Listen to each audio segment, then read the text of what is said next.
Eu sou humano e, portanto, nada do que é humano me é estranho. Assim falava o poeta e dramaturgo romano Terêncio, e assim falo eu, Flávio Ricardo Vassoler, escritor, professor, youtuber, nômade, fiel como os pássaros migratórios, fundador da Universidade Virtual do Vassoler e apresentador do programa Filosofia do Cotidiano na TV 247. Muito boa noite, pessoal. Boa noite a todas, boa noite a todos vocês. Sábado, 30 de maio de 2026, aqui nessa cidade paradisíaca, à beira do Lago Balaton, na Hungria, Tirani, são 21 horas e 11 minutos e nós estamos aqui para mais uma aula ao vivo com o Vassoler. Taca a vinheta, produção!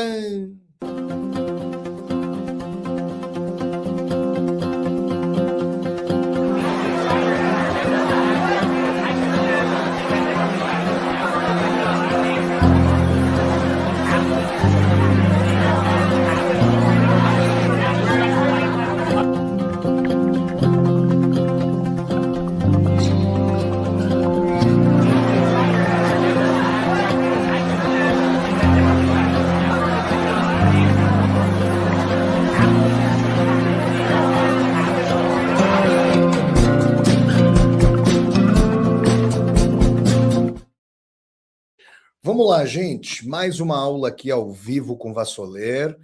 E eu quero conversar com vocês sobre um tema a respeito do qual a gente já falou aqui no canal, né?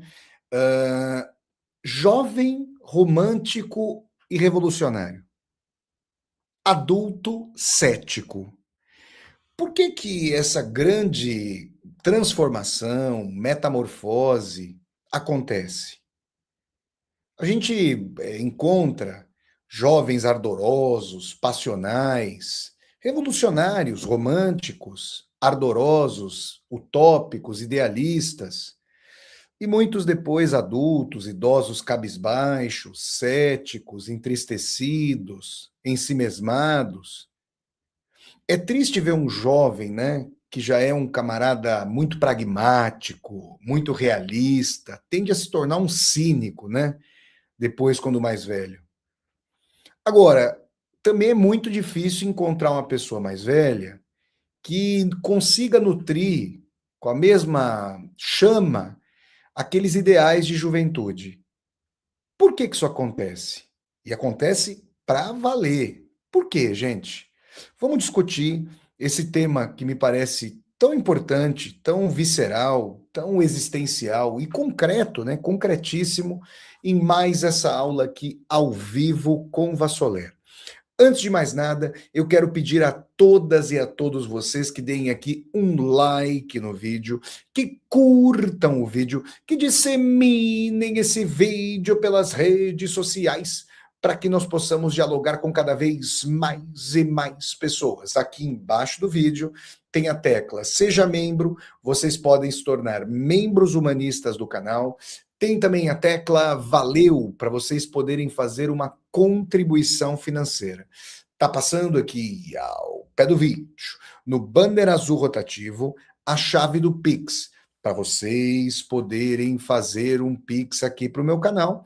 Flávio Ricardo Vassoler. A chave do Pix é nomade.editora@gmail.com. Eu repito, nomade.editora@gmail.com.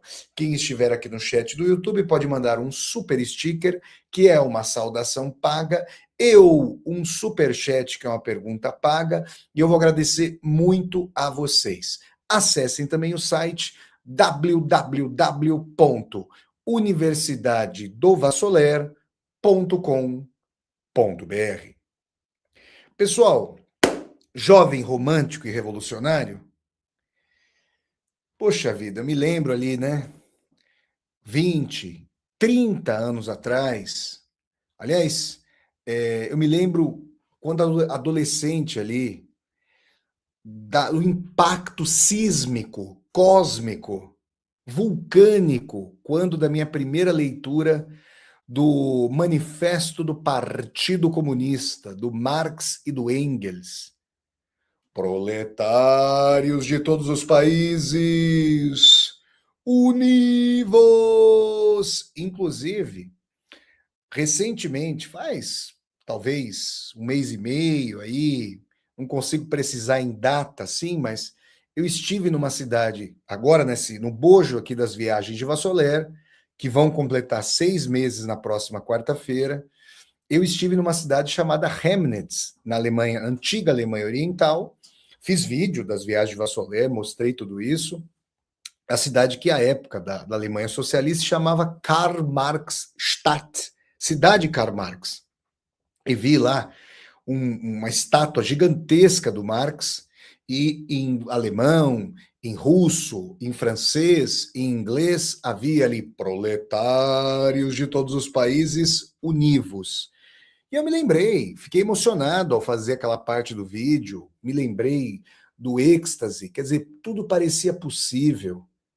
Por que o jovem é romântico, ardoroso, revolucionário? Não tô, muitas vezes não, né? Tem jovem que já é extremamente pragmático. Eu acho lamentável, completamente lamentável, quando eu encontro jovens que sejam terra a terra, pragmáticos, muito realistas, pé no chão. Que é isso, gente? O jovem ainda não teve tempo suficiente para se frustrar. Então, o jovem, gente, ele acredita na capacidade da ação, das ideias, de moldarem o mundo como se o mundo fosse uma argila malemolente. Né? Um jovem muito medroso de se jogar para uma paixão, isso é triste.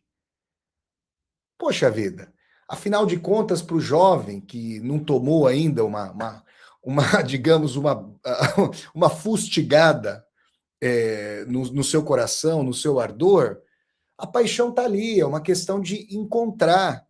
O jovem, ardoroso, romântico, revolucionário, ele tem a noção de que só falta o ímpeto de ir até o mundo, que é repleto de sentido.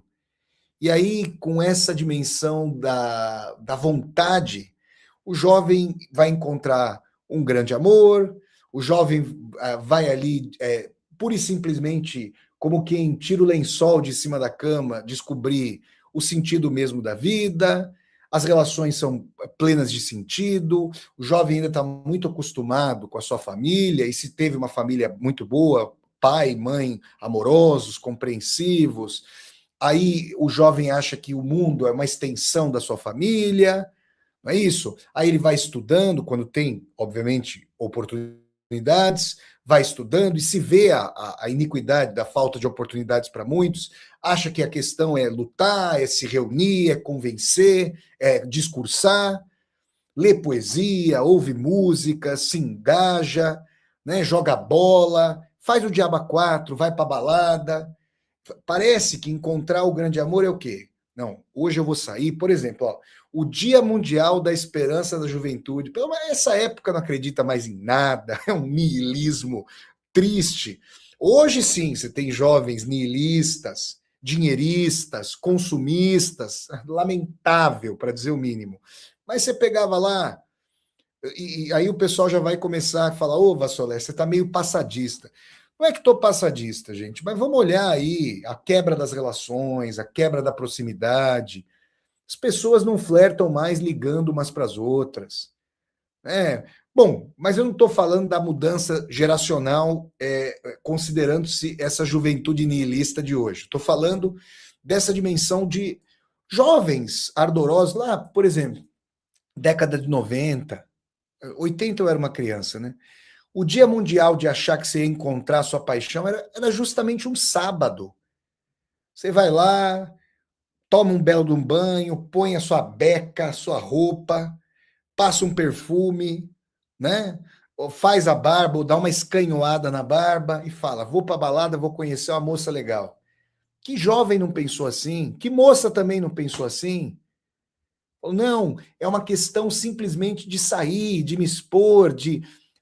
Poxa, quem não acreditou na amizade? Não. os amigos são formidáveis, eles estão ali juntos com a gente. O jovem não sofreu o suficiente, então ele acha que amizade é o quê? Ir pra balada juntos, tomar uns beer days e uns beer nights, jogar bola, falar assim, eu te considero muito já meio trêbado. Que mais? Fazer um viajandão, não é isso? O jovem tem essa dimensão. E posso dizer uma coisa? Que bom, né? Que bom que é assim. Eu fico feliz que seja dessa maneira.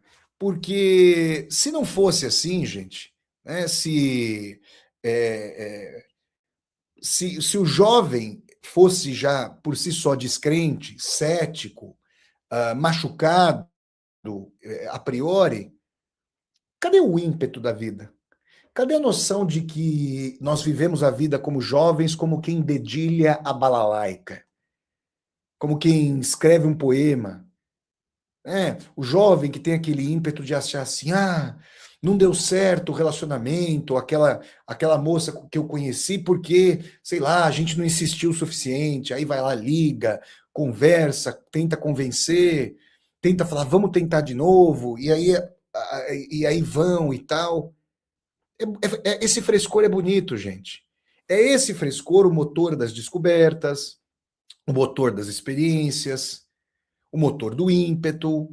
É esse ímpeto de curiosidade, de busca dos jovens. O cara vai testando aqui, vai vendo se gosta desse ramo de estudos, pensa no que vai fazer.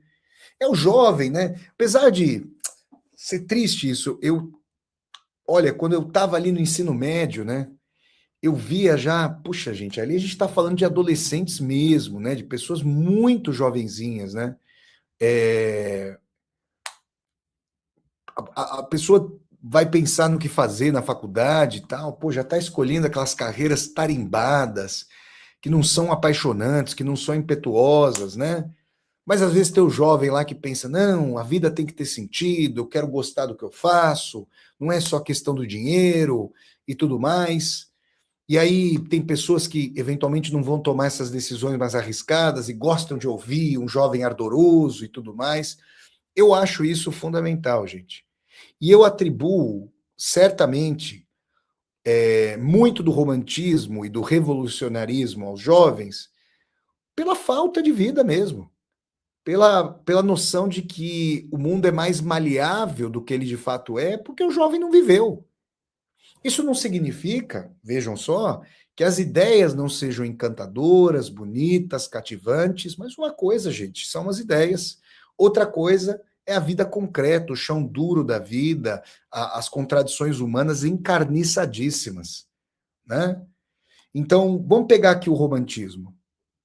Gente, espero que vocês tenham vivido momentos importantes de romantismo na vida de vocês. É bonito, é ardoroso, a vida parece fazer sentido orbitando ao redor de situações assim. Mas conforme. E o que é o romantismo? Antes da gente começar a fustigar tudo isso. Romantismo é a noção de que a verdade, a suposta verdade nua, que é mais uma paixão nua do que qualquer outra coisa, ela dá o sentido mesmo para a vida.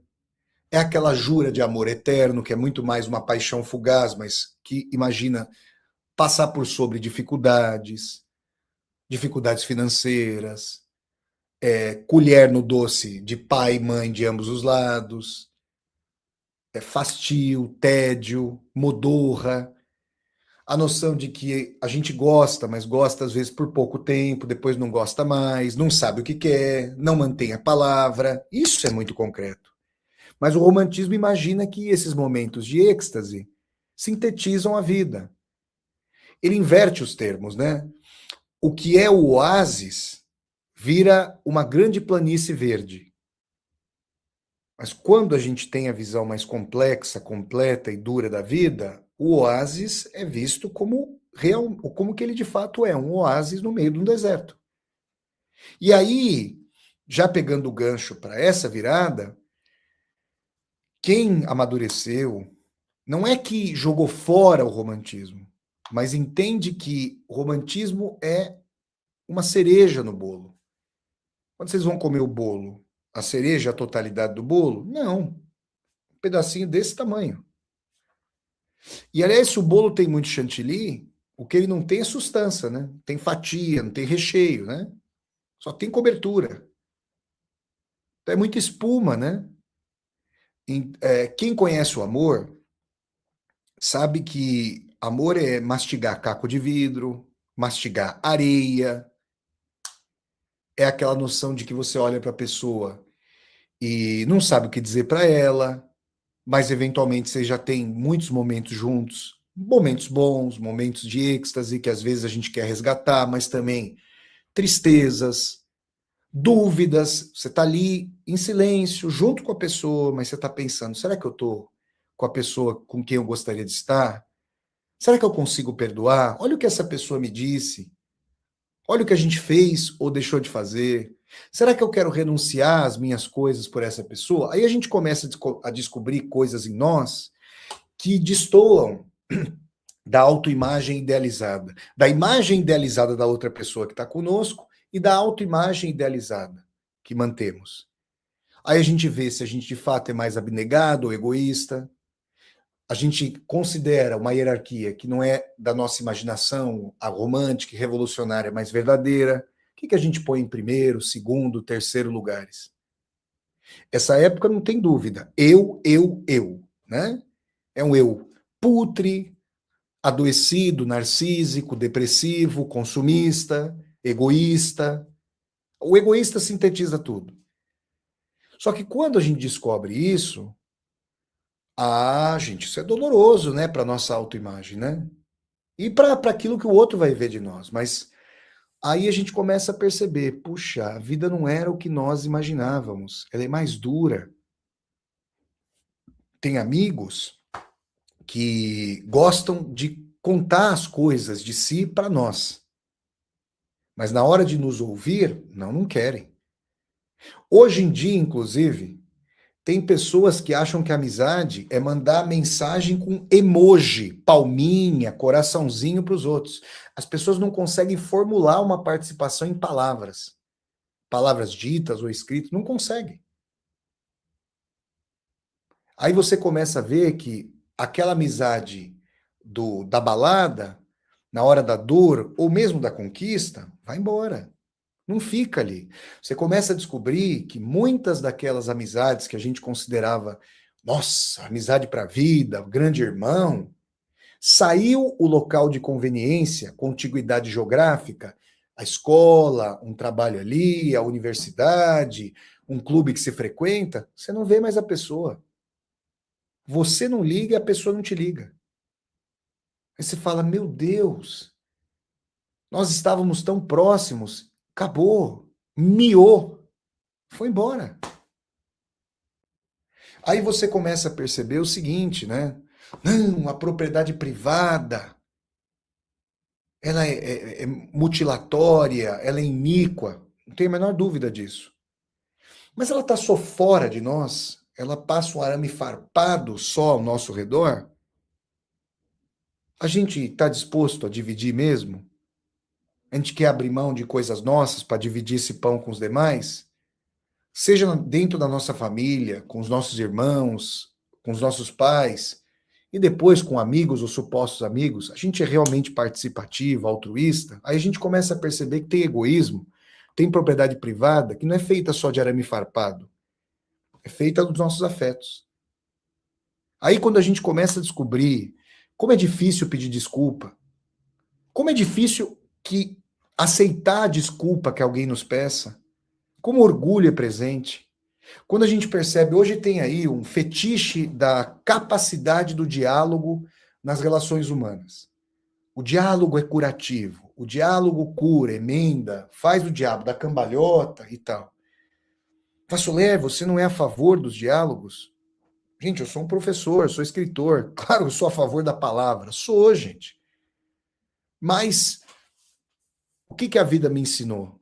Com o que eu vivi e com o que eu ouvi. Porque, gente, você tem que aprender com os demais, aprender consigo, ler os grandes autores, as grandes obras, e cotejando isso, e enriquecendo a sua vida. Nós dialogamos no vazio, Como assim, Vassoler? O que você está perguntando para nós? Quando um casal, o rapaz e a moça vão lá conversar, sei lá, estão tristes, tem pedras já sendo carregadas. Eventualmente, a moça fez algo que o rapaz não notou, o rapaz fez algo que a moça não notou, o rapaz se sentiu rejeitado, a moça se sentiu rejeitada, ou então o rapaz não quer conviver com a família da moça, a moça não quer conviver com a família do rapaz, não sabem separar ao certo isso. Aliás, na cultura brasileira, infelizmente, o que tem de, olha, que tem de encheção de saco de família do casal que fica metendo a colher, duro, hein, gente? Vamos falar a verdade. Se eu perguntasse, pedisse para vocês contarem aí é, histórias a esse respeito, né? Vocês iam ter várias para contar, tenho certeza. Então, gente, quando as pessoas. E outra coisa, né?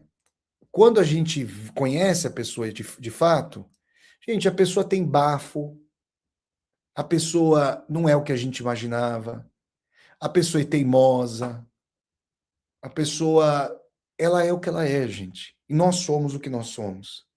Então, quando a gente vai dialogar, vai chegar para o diálogo, vão chegar para o diálogo essas coisas. E aí, quando a gente vai falar, o diálogo curativo, ele pressupõe que ambas as pessoas são abertas, não têm orgulho, dão o braço a torcer, podem admitir seus erros. As coisas são assim, gente?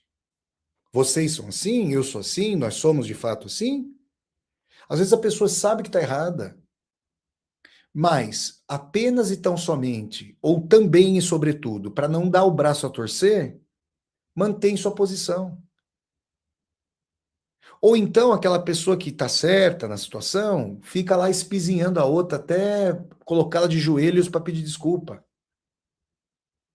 O diálogo é duro, gente. Às vezes um diálogo que aparentemente, externamente curou, gerou mágoas e a pessoa só vai esperar a vez dela para dar uma fustigada. E outra coisa, né? Nem todas as pessoas, aliás, as pessoas não têm a mesma capacidade argumentativa, discursiva, dialógica. E muitas vezes numa relação, quem tem mais capacidade discursiva gosta mais de falar e a outra pessoa, se sentir diminuída, se a outra pessoa se sentir diminuída, ela pode se esquivar. Ela pode usar o silêncio para até machucar o outro, para sonegar a palavra que o outro espera ouvir. É duro, gente. Então, me parece ingênua essa perspectiva, descolada da realidade. Não é, olha, os casais que se gostam, que se amam, cada vez mais raros, né? Aliás, daqui a pouco eu vou falar a palavra casal, casais, as pessoas vão falar, quê? O que é isso? Mas assim, os poucos que se gostam, têm muito cuidado. Eles vão aprendendo o momento em que dá para conversar. Se não tem jeito, se é uma coisa inadiável, se é uma coisa urgente, em regime de urgência urgentíssima, aí tudo bem, não tem jeito, né, gente?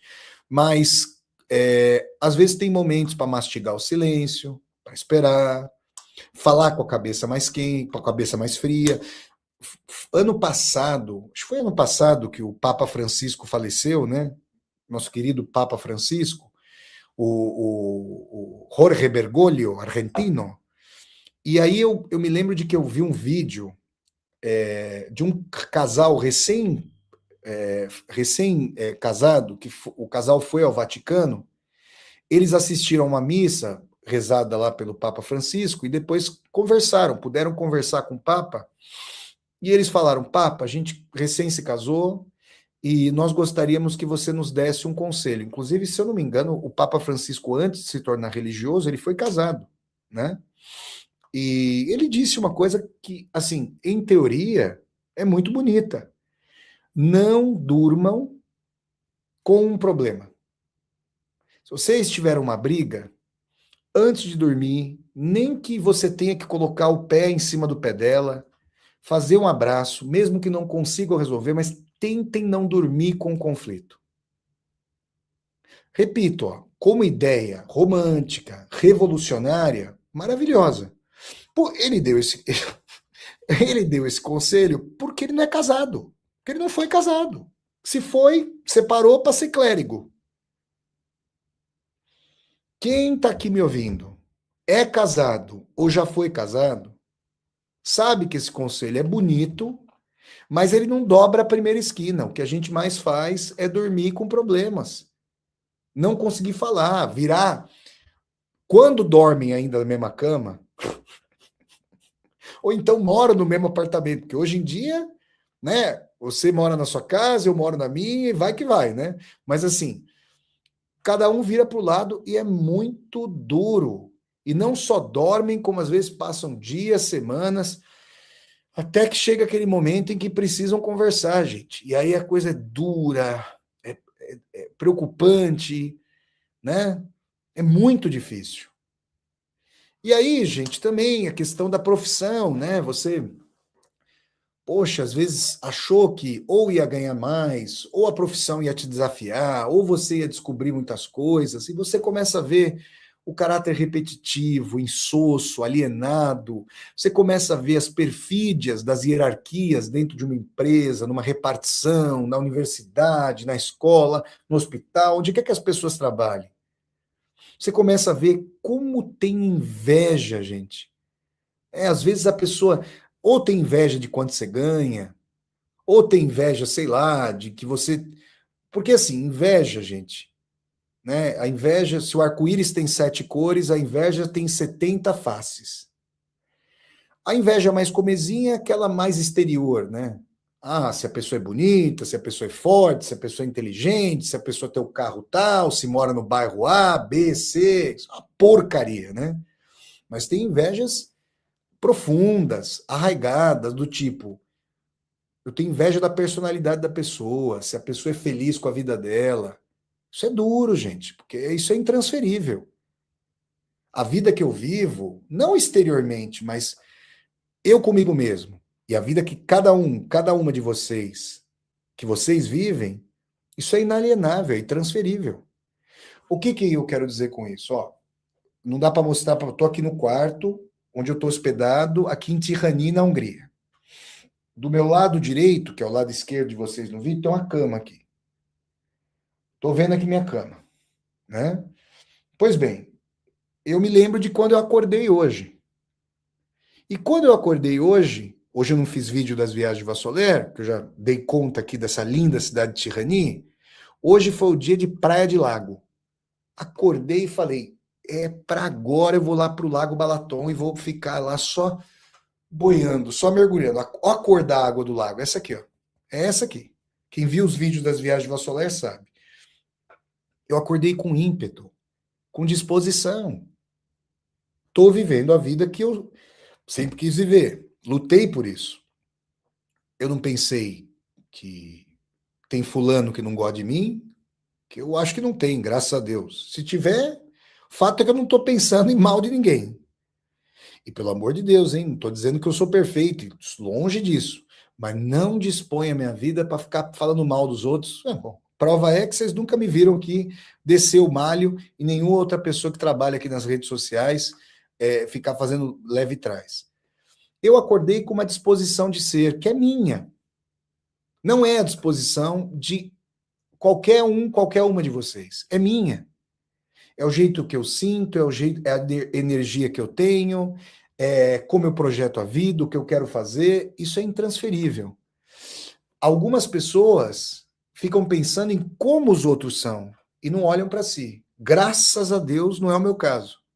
Mas muitas pessoas são assim. Eu lamento profundamente.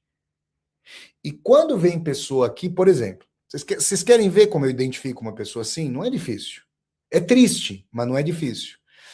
Quando vem uma pessoa aqui ao meu canal e a pessoa ela vem só para me pichar, para falar algum tipo de coisa uma coisa desabonadora, gente, quem perde o tempo fazendo isso não está no centro da própria vida. Não sabe quem se é ou não gosta de saber quem se é. Porque a pessoa não vai. Vocês acham que eu vou pro canal de alguém, do YouTube, da rede social, para pichar alguém? Eu estou vivendo a minha vida. Por que eu vou perder tempo fazer isso? Qual a minha disposição? Se eu tiver alguma coisa para resolver, eu vou resolver com as pessoas que eu conheço, não com pessoas a que eu não conheço. O que é isso? Entendem? Essa inveja é dificílima, gente. Ela existe fortemente. Existe, inclusive, dentro de relacionamentos. Pessoas disputando quem é mais bonito, quem é mais inteligente, quem tem isso, quem não tem aquilo. É muito triste. Então, quando a gente vai conhecendo como as hierarquias são tristes e reais, como as pessoas se olham, não por quem são, mas por que cargo têm, a, a, se balizam externamente. Eu tinha uma ilusão que caiu muito rapidamente, de que na universidade, no campo das humanidades, eu ia encontrar pessoas inteligentes, pessoas que olhassem para as demais, né, com profundidade. Gente, o que eu encontro muitas vezes são as pessoas falando, ó, fulano dá aula nessa universidade, eu dou aula nesta outra, qual é melhor, qual o cargo do fulano, qual o cargo do Beltrano, ou então, ah, fulano estudou isso, eu estudei aquilo, nós somos rivais. Os feudos, as hierarquias. Conforme a gente vai vivendo isso e vendo como isso é persistente, como as pessoas cedem a isso, abrem mão de uma mentalidade mais crítica e acabam cedendo, se alienam, se distanciam de si, aí a gente começa a ficar. Aí você vê as pessoas desencantadas, você vê as pessoas suspirando mais profundamente, vendo que não tem mais aquele esteio da juventude, e não só da juventude cronológica, mas da juventude qualitativa, ou seja, viveu o suficiente, se frustrou. Quem já tomou na cabeça com relacionamento, e não é só chifre, não é só chifre na cabeça de cavalo, não, viu, gente? Mas também pode ser traição, indiferença, frieza. Ah, gente, aí a pessoa tinha aquele ímpeto muito grande de entrar, de com tudo, mergulhar na paixão, começa a falar, essa piscina não entro mais, ou entra com muito cuidado, julga as novas pessoas pelas velhas, no que pode ser que não esteja também errado ou errada, que muitas vezes as pessoas não diferem tanto, o comportamento de manada é muito comum. A gente começa a perceber que muitas pessoas se escondem atrás da massa, da cópia do comportamento alheio, mal sabem quem são, saber o que querem, então, nossa senhora. Então, quando a gente começa a ver tudo isso, a gente começa a complexificar aquela noção primeira e juvenil de que falta estudo, falta oportunidade. Claro que falta estudo, falta oportunidade. Lógico que isso é verdade, mas não é só isso. É isso também. Mas, como o bom e velho Dostoiévski falou ali nos Irmãos Karamazov, não há angústia maior para o ser humano do que encontrar alguém diante de quem possa se ajoelhar.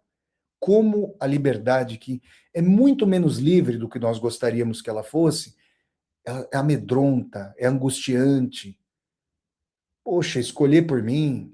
Eu me lembro lá quando eu era criança, quem organizava meu dia? Minha mãe, meu pai. Em que eu tinha que pensar? Master System, pipa, doce de leite, jogo do Corinthians. Era isso. Boleto eu pagava, não? Pagava boleto? Trabalhava? De jeito nenhum. Graças a Deus. Então, gente, Vassoler, você está querendo dizer então que é impossível ser mais velho e ter romantismo revolucionário? Quase isso. Um revolucionário mais velho é muito mais pragmático, entende que tem que fazer concessões, que tem que ser estratégico, entende que se há mudanças, elas são lentas, contraditórias, envolvem vários recuos. E o romantismo, gente, não é absolutamente sinônimo de amor.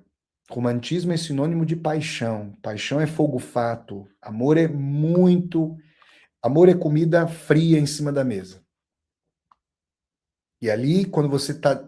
Amor é uma escolha de encarar tédio, marasmo, dificuldade, problemas e abraçar a pessoa. Ou seja, vai na completa contramão do hedonismo sociopatológico e psicopatológico dessa época. Aí na completa contramão. né? Quem está disposto a isso? Muito poucas pessoas hoje, sem sombra de dúvida. Então, é o processo da vida. Gente, vocês sabem, o que eu fui notando, as relações se embruteceram de tal maneira que quando você se propõe a falar com uma pessoa por mais tempo, a outra pessoa estranha. Ninguém se liga, ninguém liga mais um para o outro. E assim, as pessoas não trocam ideias profundas. Quando você, como amigo, como amiga, se propõe a falar, olha, isso aqui é um problema, hein? Você está tomando uma atitude errada, toma cuidado. Como a pessoa só tem amigos e amigas para dar tapinha no ombro, para sair para jantarzinho, a hora que você vai lá e fala uma coisa mais profunda, a outra pessoa, na verdade, não quer ouvir. Aí a pessoa se afasta. Quando você entende que a pessoa fez esse movimento e você lamenta por entender que a pessoa não está pronta ou não quer uma verdadeira amizade, aí você começa a perceber que aquela pessoa que tinha se afastado agora começa a mandar mensagem, a falar, mas não tem profundidade naquilo. E alguém coagiu as pessoas a fazerem isso?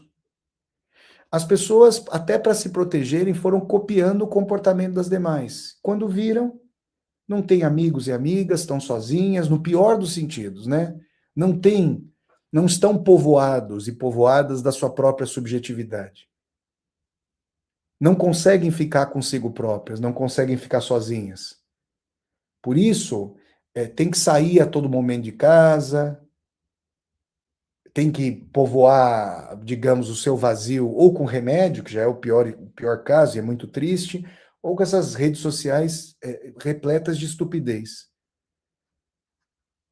Então, como não olhar para a vida, a dureza da vida, a tristeza, as contradições, as frustrações, as derrotas e mesmo as conquistas que a gente achava que iam tornar a nossa vida repleta e depois a gente vai e conquista e fala assim, não, será isso?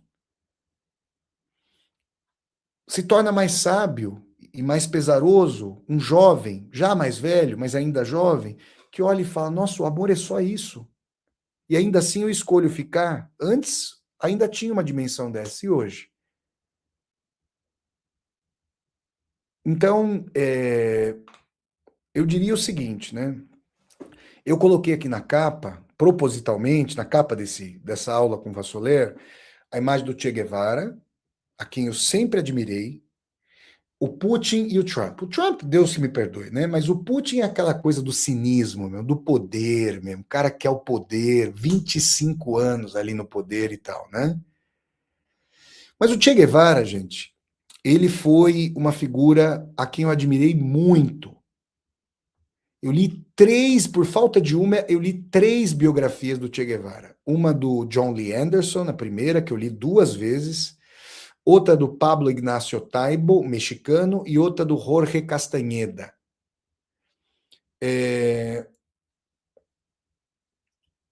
Eu tenho admiração pela causa do Che. O cara podia ter sido ali um médico argentino bem-sucedido, se formou em medicina, mas saiu de Córdoba, se enveredou aí pelo caminho da revolução, das viagens. Aliás, o que ficou, as viagens de motocicleta do Che é que ficaram na minha vida, né? E com certeza, essa figura icônica, né, daquela foto tirada pelo Alberto Corda num evento político lá em Cuba, todo mundo já viu aquela foto histórica do Che Guevara com a boina. Se o Che fosse mais velho, se ele não tivesse ali no auge na plenitude da sua juventude, do seu ímpeto, sabe quando ele teria sido imortalizado? Nunca, gente. Por que o Fidel não virou icônico como o Che? Porque ele exerceu o poder. Ele incorreu em várias conquistas e em várias contradições. Ele envelheceu. Ele teve uma faceta humana. O Che Guevara morreu com 37 anos. Ainda morreu martirizado lá. Então ele foi hasteado como Seja realista, queira o impossível. E aí hoje, quando eu penso nisso, eu penso, por exemplo, olha, eu estou fazendo os meus diários de motocicleta, com certeza, eu tô aqui faz 6 meses que eu estou aqui rodando o mundo. Mas não estou rodando o mundo de carona, improvisadamente, não, isso aqui é pensado. Isso aqui tem estratégia, tem que saber como fazer, quanto custa, para onde não vai, ponderar, vai para cá, vai para lá, não tem nada de arroubo aqui. O arrobo que eu posso dizer que tem é o ímpeto de conhecer o mundo, de conhecer pessoas, de eventualmente descobrir novas arquiteturas, de tornar tangíveis os locais, as cidades, a história que eu tanto estudei. Não tem nada aqui de improvisado. Nada. De jeito nenhum. Então, o Che Guevara, ele envelheceu aqui para eu fazer os meus diários de motocicleta. Senão, não estaria fazendo isso. E aí eu entendi como é que as coisas podem acontecer, né? É uma combinação de ímpeto com pragmatismo. Essa é a visão que eu tomei para mim, que na verdade já era minha, mas que eu tomei para mim com consciência de si em janeiro de 2015, quando eu li um livro chamado Princípio Esperança, do Ernest Bloch, um grande filósofo alemão. O Bloch, ele contrapunha ao sonhador noturno o sonhador diurno. O sonhador noturno, ele pode ter um orgasmo com uma poluição noturna, dentro de uma dinâmica de sonho, que não vem para a realidade. Pode se nutrir dela, mas que tenha-se o gozo, o orgasmo, dentro do próprio sonho. Já deve ter acontecido para muita gente aí. Né? Você está ali sonhando. No sonho, a Sharon Stone foi minha namorada. Em sonho? O quê? Aí eu posso, né? Aí eu posso. Aí se você acorda com uma surpresa, mas essa surpresa é real? Ah, mas se aconteceu é real. Bom, então o louco é o maior realista de todos, porque está na cabeça dele, né? Agora, o que é o sonhador diurno? Ele tem uma vontade de que a coisa aconteça de uma forma tal. Mas entre onde ele está hoje e a planície lá do outro lado, tem uma baita de uma montanha. Ele vai escalar, ele vai pelo lado. Como é que ele vai fazer para colocar a música dele na jukebox? Ele tem que ter a ficha. Então, tem que comprar a ficha. Tem que conseguir a ficha. Olha, gente, seja para entrar na USP, vindo lá de família de classe operária, seja para morar na Rússia, tendo trabalhado ali de sol a sol, com aulas particulares, para poder morar em Moscou durante um ano, eu balizei meu desejo com a realidade, com contradições, esforço, estratégia. É isso que eu tomei para a vida. É muito mais desencantado, as coisas demoram mais a acontecer, quando acontecem. Mas só que é o seguinte, se acontecem quando acontecem, não tem nada que caiu do céu. A gente realmente sabe valorizar muito o que veio acontecer, porque, é esforço, ninguém presenteou, você teve a oportunidade, também aproveitou, e a coisa se enraiza na tua vida. Então, isso certamente, para pessoas que acham que vai haver um raio em céu azul e a coisa, o véu do templo vai se rasgar e do dia para a noite vai haver uma nova sociedade, não vai, gente. As coisas não acontecem assim. As contradições humanas não vão se dirimir do dia para a noite, muito tempo, se é que vão acontecer. Vão se dirimir. Então, essa é a explicação que eu dou. Esse é um tema a respeito do qual eu reflito muito, seja olhando para a minha própria vida, porque era um guevarista com 20 anos atrás, 20, 25 anos atrás, e provavelmente muitas pessoas aqui do público, das pessoas que me acompanham, vão se identificar aí com essas reflexões, olhando para si, vendo como foram. Agora, o que eu não permito, e vou dizer mais, hein? Ah, Vassoler, mas e aí? Então é a descrença em relação às pessoas? Depende. E aqui eu vou dizer uma coisa para vocês que é muito importante para mim. Espero que possa ajudar vocês, se for de valia, que vocês levem para si mesmos e mesmas. Perder a ingenuidade, perder a ubiquidade, a noção de que a gente pode ser amigo de todo mundo. Não pode, não dá. Nos ajuda profundamente a saber quem se aproxima de nós, se a gente quer que essa pessoa se aproxime e de quem a gente se aproxima.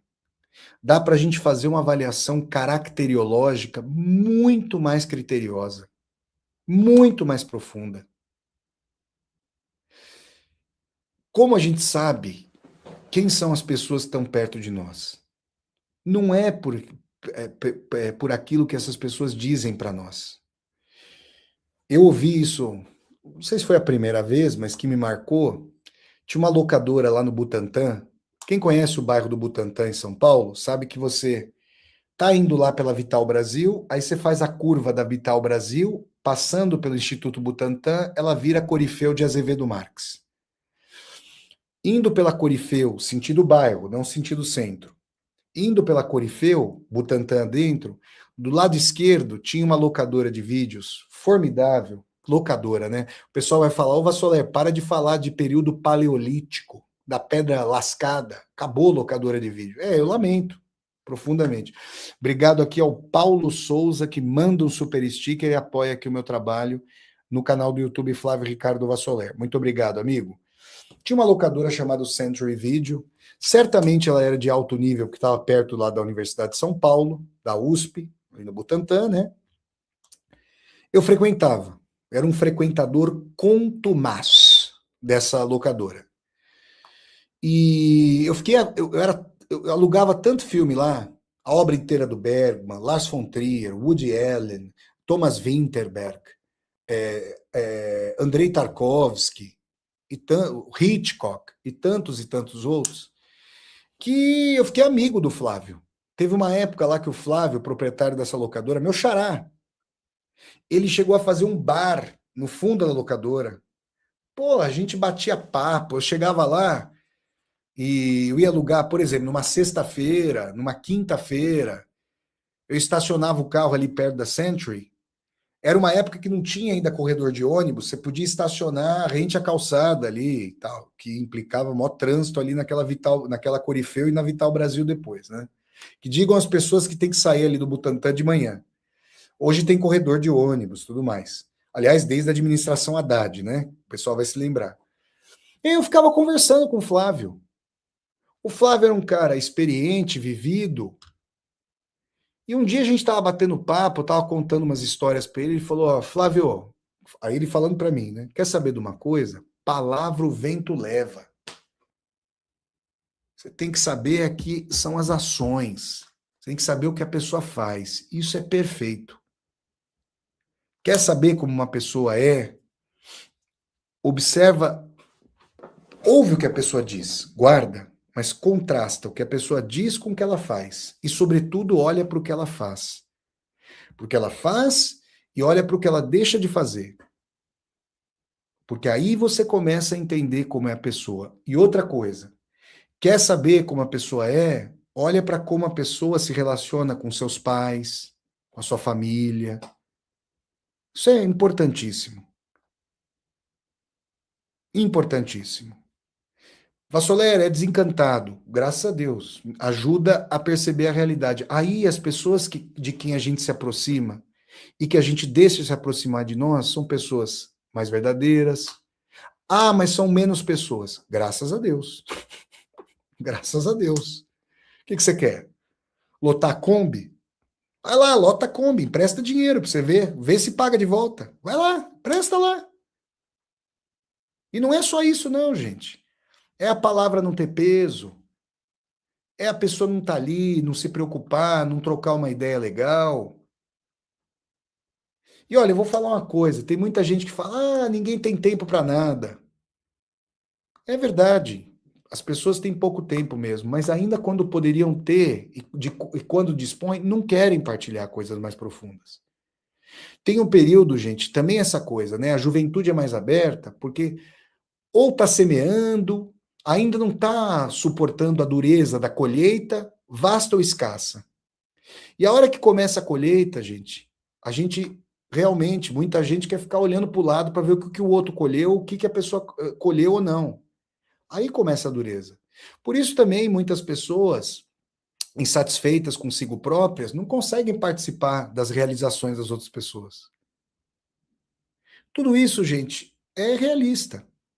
Por isso muitos adultos ficam céticos. Agora eu digo, hein? Repito o que eu disse lá no começo da aula. Um jovem realista, ele tem tudo para virar um baita de um cínico.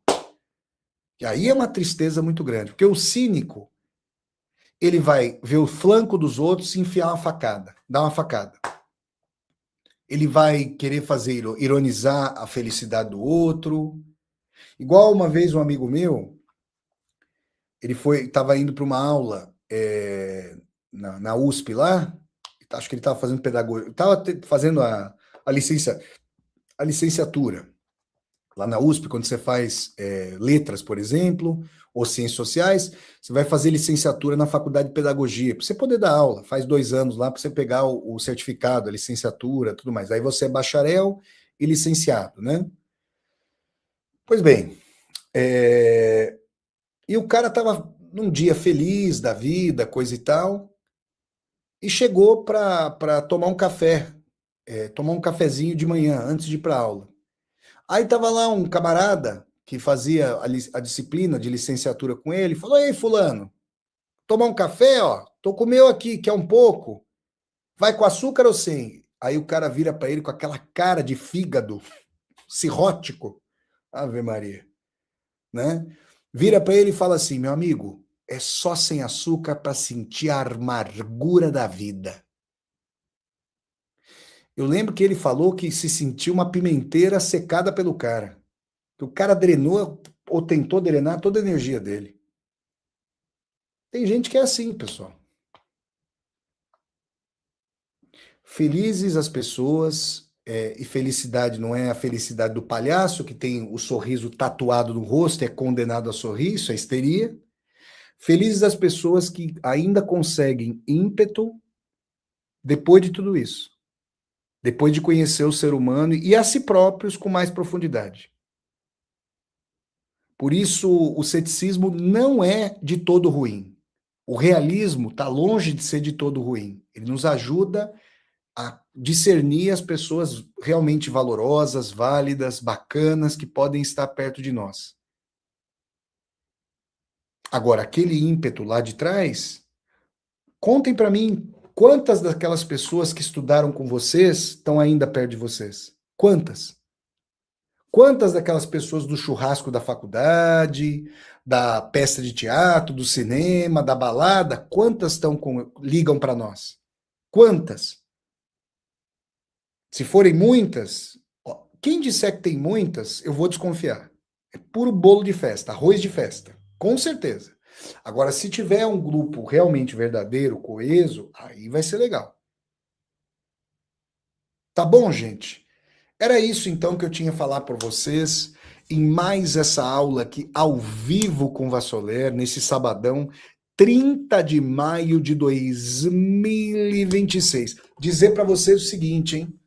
Já deixei em destaque aqui no meu canal do YouTube Flávio Ricardo Vassoler. Obrigado aqui a nossa querida Rosa Amélia. Um forte abraço a Rosa Amélia. 49 meses é membro do canal. Gente, há quase 50 meses, Rosa. Obrigado, querida. Quase 5 anos aqui de membresia no canal. Um forte abraço para Rosa Amélia, né? Que me acompanha tanto aqui no meu canal do YouTube Flávio Ricardo Vassoler, quanto lá na TV 247. Forte abraço.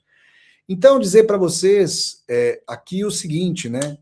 Que na próxima quarta-feira, anotem aí, ó, na agenda, no celular, próxima quarta-feira, dia 3 de junho, vai ter uma super live.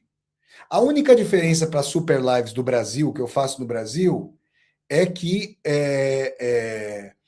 eu não vou poder fumar o meu tradicional charuto coíba, porque nesses locais onde eu fico hospedado é proibidíssimo fumar. E, aliás, eu não fumo nada, graças a Deus. Mas, de vez em quando, um coibinha. Mas eu vou poder tomar uns Beer Nights. E aí nós vamos comemorar os 6 meses das viagens de Vassoler. Essa viagem que eu estou fazendo agora é a mais longa da minha vida em termos ininterruptos. Começou 6 meses atrás, essa viagem. Estônia, Letônia, Lituânia, Polônia, Eslováquia, República Tcheca, Alemanha e agora Hungria. Por hora, Hungria. Vamos contar como é que é viver como nômade. Quais são os desafios? Quais são as alegrias? O que você descobre? Como é que você vai lidando com isso? Para mim, todo mundo gostaria de fazer isso? Com certeza não. E às vezes a pessoa até gostaria, mas chega na hora H, gente, tem vários desafios. Quais são? Vou comentar com vocês. Tem coisas bacanas, é como a vida, tem altos e baixos. E você, sobretudo, convive com a sua subjetividade, com o seu ímpeto. Tem que ter disciplina para fazer o projeto das viagens de Vassoler, gravar os vídeos, editar os vídeos, subir os vídeos. Né? Você reserva, tem que... Por exemplo, ó, vou adiantar uma coisa. Nesses 2 meses, eu tive 2 erros de reservas. Inclusive, um amanhã. Eu achei que tinha reservado para sair aqui desse local onde eu estou hospedado amanhã de manhã, eu já chegava no próximo. Não, eu esqueci de reservar um dia. Do dia 31 de maio para o dia 1º. Aí você vai lá, reserva. Aí você tem que entrar em contato com o proprietário, tem que ver deslocamento, e vai, aí busão. Na maior parte das vezes, tem busão fácil para você comprar, né? Passagem de ônibus para você ir e tal, não sei o quê. Aliás, eu vou falar o nome da empresa, Flixbus, passagens bem em conta, super legal viajar. Em geral, 99% do tempo, pontualidade e tal, não sei o quê. Mas aí, gente, tem trecho que é com ônibus local, aí é uma loucura. Você não consegue reservar. Eu, em geral, gosto de fazer reserva, não gosto de ficar deixando as coisas abertas. Vai que você chega na cidade, não tem hotel disponível, você vai dormir onde? Na rua? Então, eu gosto de me preparar. Então, tem pessoas que não se preocupam. Eu sou assim. Então, tem alguns desafios interessantes e, claro, tem o desbravamento das cidades, da cultura, a questão da língua, você aprender com as pessoas, conversar, ver a arquitetura, as igrejas, os vilarejos, a história. Ah, sensacional. Quem acompanha as viagens de Vassoler sabe, né? Ó, aqui a MR, aqui o Mr. Slu falando, venha para a Itália, professor. Olha, a Itália, né, país do meu bisavô David Vatsoler, pode ser uma pedida dentro em breve. Não vou falar quando e não vou falar se. Mas é o seguinte, indo para a Itália mais uma vez, eu vou voltar a Vatsola e Salgareda, cidade dos meus ancestrais, mas aí é de Roma para baixo. Porque de Roma para cima eu conheço bem, agora é de Roma para baixo. Vamos conhecer o sul, a Sicília, Pompeia, Nápoles. Vamos ver lá o culto maradoniano em Nápoles. Mas isso aí, vamos ver. Voltarei. Com certeza a Itália dos meus ancestrais ali, voltarei. Inclusive a gratidão, né? Que eu obtive. Por que eu estou aqui há 6 meses na Europa? Porque eu tenho passaporte italiano, né, gente? Porque com o passaporte brasileiro a gente pode ficar 3 meses. Agora eu sou cidadão aqui da União Europeia. Sou brasileiro, obviamente. Mas burocraticamente a ancestralidade ali do meu bisavô me garantiu isso aí. Então, gente, é isso que eu tenho a falar para vocês. Espero que eu tenha contribuído. Eu adoro fazer esse tipo de aula literária, filosófica, existencial, uma filosofia, uma literatura realmente conjuminadas à vida, né? Porque o que eu tenho feito é refletir aí sobre as possibilidades e impossibilidades de transformação do humano.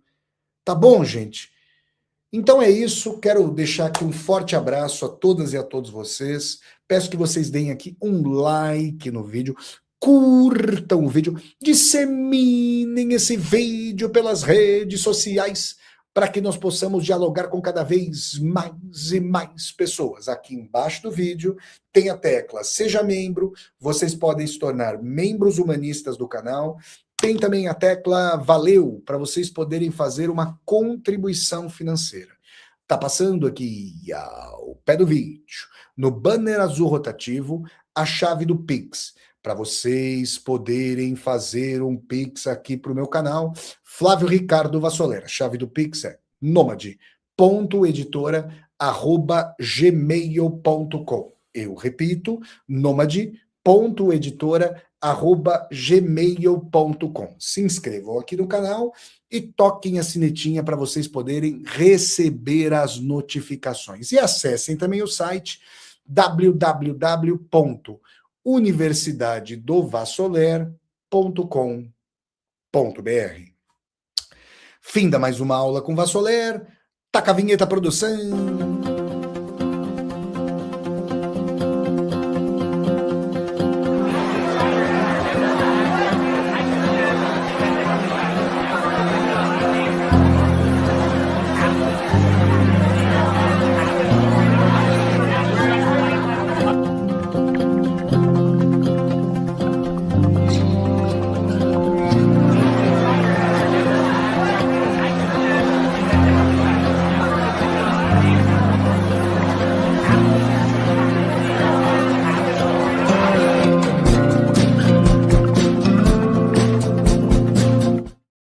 Tchau, pessoal.